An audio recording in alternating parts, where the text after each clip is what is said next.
Cooking करते समय भी हम हिंदी में बात कर सकते हैं क्या?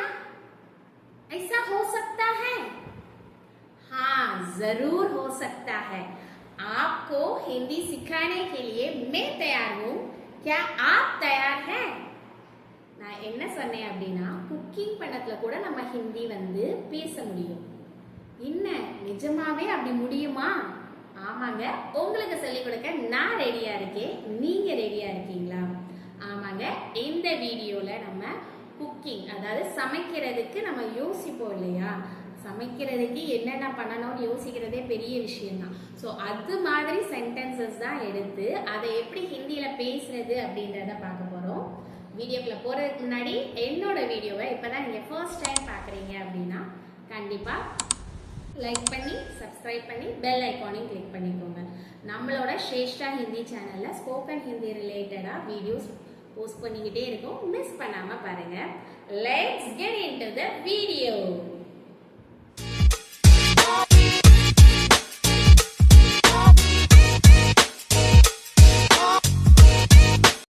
நம்ம இப்போ பார்க்க போகிற கொஸ்டின் சமையல் பண்ணுற எல்லாருக்குமே 3 வேளையை வர டவுட்டு தாங்க. அப்படி என்ன கொஸ்டின் அப்படின்னு கேட்குறீங்களா? இன்றைக்கி என்ன பண்ணலாம் சமைக்கிறதுக்கு? இன்றைக்கி காலையிலைக்கு என்ன பண்ணலாம், லஞ்சுக்கு என்ன பண்ணலாம், டின்னருக்கு என்ன பண்ணலாம், இப்படி யோசிச்சுக்கிட்டே இருப்போம் இல்லையா? இதை ஹிந்தியில் ஆஜ் கியா கரேங் அப்படின்னு சொல்லணும். ஆஜ் கியா கரேங். ஆஜ் அப்படின்னா இன்று, கியா அப்படின்னா என்ன, கரேங் அப்படின்னா செய்யலாம் இல்லை பண்ணலாம் அப்படின்றது. ஆஜ் கியா கரேங், வாட் டு டூ டுடே. இந்த மாதிரி கொஸ்டின்ஸ் உங்கள் மைண்ட்லேயும் டெய்லி ஓடுது அப்படின்னா கமெண்ட்டில் எஸ்ன்னு டைப் பண்ணுங்கள். அப்படி நம்ம யோசிக்கிறதுல மைண்டில் வந்து நமக்கு நாமே சொல்லிப்போம் இல்லையா, யோசி யோசி அப்படின்னு சொல்லி. அதை ஹிந்தியில் சோச்சோ அப்படின்னு சொல்லணும். சோச்சோ அப்படின்னா யோசி அப்படின்னு அர்த்தம். திங்க், நல்லா யோசி. இதை ஹிந்தியில் அச்சே சே சோச்சோ அப்படின்னு சொல்லணும். அச்சே சே சோச்சோ.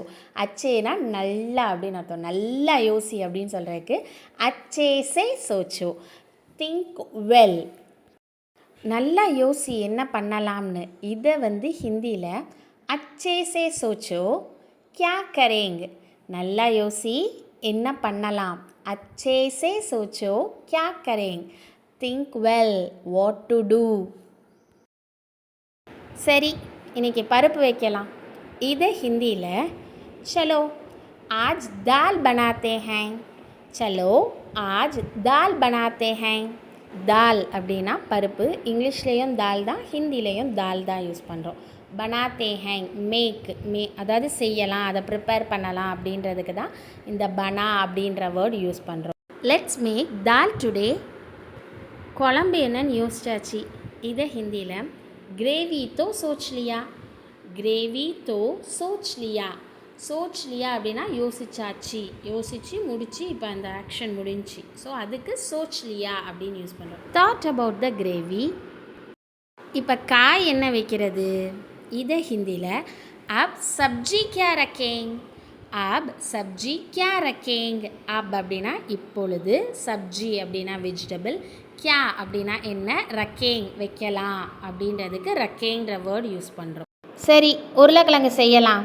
இதை ஹிந்தியில் சலோ ஆலு பனாத்தே ஹேங் அப்படின்னு சொல்லணும். சலோ ஆலு பனாத்தே ஹேங். ஆலு அப்படின்னா பொட்டேட்டோ.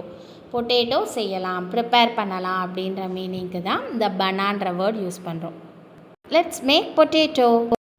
உருளைக்கிழங்கை ஃப்ரை பண்ணலாமா இல்லை சிப்ஸ் போடலாமா? இதை எப்படி ஹிந்தியில் சொல்லணும் அப்படின்னா ஆலு கோ ஃப்ரை கரேங் யா சிப்ஸ் பனாயேங். ஆலு கோ உருளைக்கிழங்க, ஃப்ரை கரேங் ஃப்ரை பண்ணலாமா, யா இல்லைனா சிப்ஸ் பனாயேங் சிப்ஸ் ப்ரிப்பேர் பண்ணலாமா, சிப்ஸ் பண்ணலாமா அப்படின்றதுக்கு. ஆலு கோ ஃப்ரை கரேங் யா சிப்ஸ் பனாயேங். Shall we make potato fry or potato chips? சிப்ஸே பண்ணலாம். இதை ஹிந்தியில் சிப்ஸ் ஹீ பனாத்தே ஹேங். அந்த சிப்ஸே அப்படின்றது இல்லையா, அந்த இடத்துக்காண்டி நம்ம ஹீ யூஸ் பண்ணுறோம். சிப்ஸ் ஹீ பனாத்தே ஹேங். Let's make chips itself. குழந்தைங்களுக்கும் அதுதான் ரொம்ப பிடிக்கும். இதை ஹிந்தியில் பச்சோं को भी वो ही बहुत पसंद है. பச்சோங் அப்படின்னா குழந்தைகள், கோபி அவர்களுக்கும் சொல்கிறோம் இல்லையா, அதுக்கு தான் அந்த கோபி ஆட் பண்ணுறோம். வோஹி அப்படின்னா அதுதான் அப்படின்றதுக்கு வோஹி பசந்த் ஹை, பசந்துனா பிடிக்கும். பச்சோங் கோபி வோஹி பசந்த் ஹை, kids too like that only. அதுவே செஞ்சிடலாம் இல்லை அதுவே பண்ணிடலாம் அப்படின்றத ஹிந்தியில் வோஹி பனாத்தே ஹேங், வோஹி அதுவே, ஓகேவா, பனாத்தே ஹேங் பண்ணிடலாம், வோஹி பனாத்தே ஹேங், let's make that itself. இந்த வீடியோ மூலமாக சமைக்கும்போது கூட நம்மளால் ஹிந்தி கற்றுக்க முடியும்னு தெரிஞ்சுக்கிட்டோம் இல்லையா. இந்த சென்டென்சஸ் எல்லாமே உங்களுக்கு டே டு டே லைஃப்பில் யூஸ் பண்ணுற சென்டென்சஸாக தான் இருக்க போது. இதை ப்ராக்டிஸ் பண்ணுங்கள். ப்ராக்டிஸ் பண்ண நம்மளோட ஹிந்தி ஃப்ளூயன்சியும் இன்க்ரீஸ் ஆகும். இதே மாதிரி இன்னொரு வீடியோவில் பார்க்கலாம்.